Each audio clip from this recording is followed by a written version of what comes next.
Hello, and welcome to episode 3 of series 4 of Learn English Elementary Podcasts. My name's Adam, and, like last time, my colleague Joe will be joining us later on to talk about some of the language in the podcast. We've had messages from lots of people who are new to the podcast and the Learn English site, which is great. If you're new, or even if you've been with us for a while, have a look at our help page. There's lots of useful advice about how to use the site to help you improve your English, including speaking. And for the people who are asking if there are going to be more podcasts, don't worry. There will be a new episode released every 2 weeks until February of next year. That's not too long to wait, and there are plenty more episodes to come. Also, remember that you can download the Learn English Elementary Podcasts app from the Google Play Store or the Apple App Store, and there's also a link to the app on the Learn English website. One useful feature of the app is that you can slow down the speed of the audio if you need a bit more time to understand what you're hearing. Now, I'm sure you remember, in the last podcast, Carolina and Emily went shopping at the sales. Emily had a great time, but Carolina didn't enjoy the experience very much. So, we asked you to write in and tell us about sales in your country and what you think about them. Are you with Emily or Carolina? Do you love the sales or hate them? Just as with Carolina and Emily, your opinions were divided. Samba from Mali likes sales very much, and Magnolia 57 from Brunei feels happy and relaxed to get things at a cheaper price. Buta from Vietnam loves shopping in the sales because of all the discounts and special offers. But Trener from Poland says, I don't like the sales because I spend a lot of money on stuff which I don't need. And Juhat from Brunei doesn't understand why people are so crazy about sales, because now you can buy everything you want online. That's a good point. Tani from Pakistan doesn't like the sales either, because the streets are crowded with people and traffic, and people are rude. That sounds like Carolina's experience. And Amy Mai from Vietnam doesn't like shopping in the sales period because the clothes are all the wrong sizes and don't fit.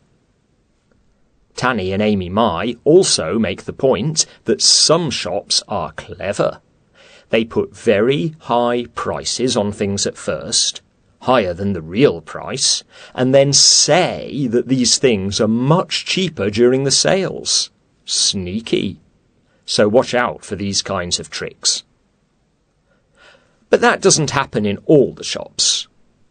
Kem de Houndier from France is a fan of sales because they're the right time to get good deals. He says, in 2009, during the winter sales, my girlfriend and I paid €300 for a sofa which initially cost €1,000. What a bargain. Kem de Houndier and Nadia, who's from Italy, mentioned that there are winter sales and summer sales where they live. But B. Nima and Asuma Girlish say that in Morocco there is no special time for sales. Thanks to everyone who left a comment. We really enjoy reading them and hearing what you think. It's interesting to read different answers to our questions from our users all over the world. So please, keep sending them in. Now it's time to hear from Tess and Ravi again.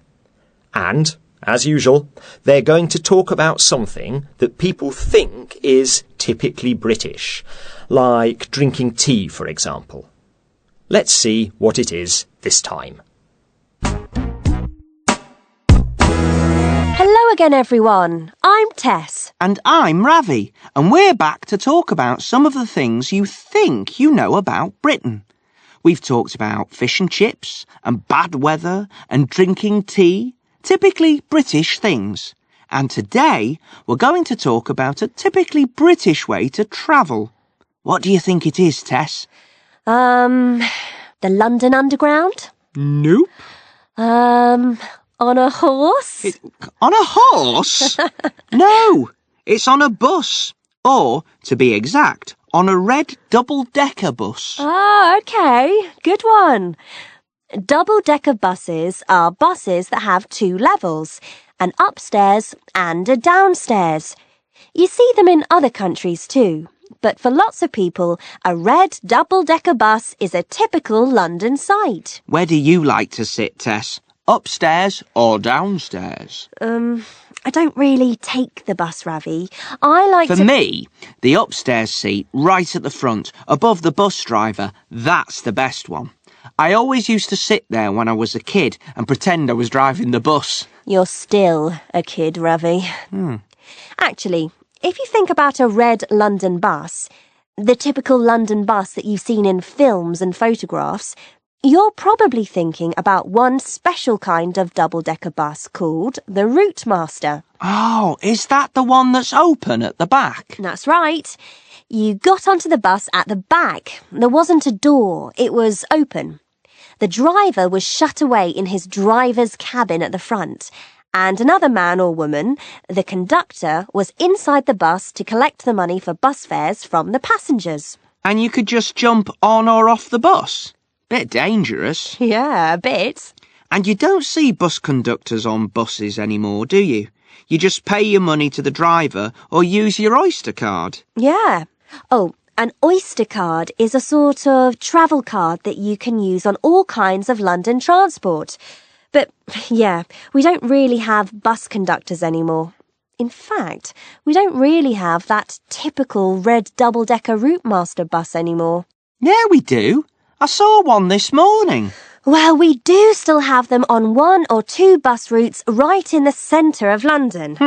But I think that's sort of a tourist thing, really.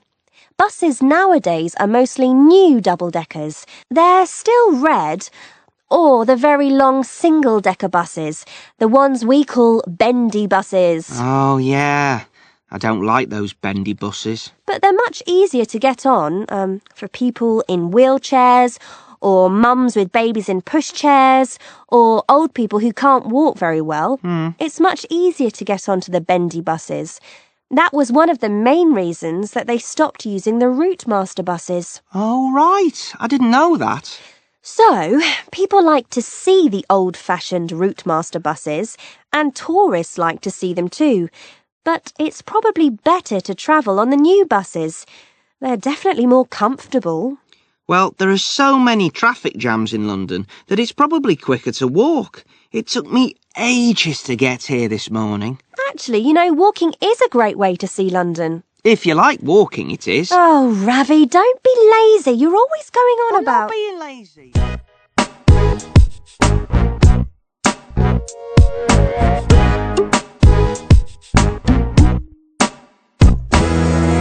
And Joe's here again with me today. Hi, Joe. Hi, Adam.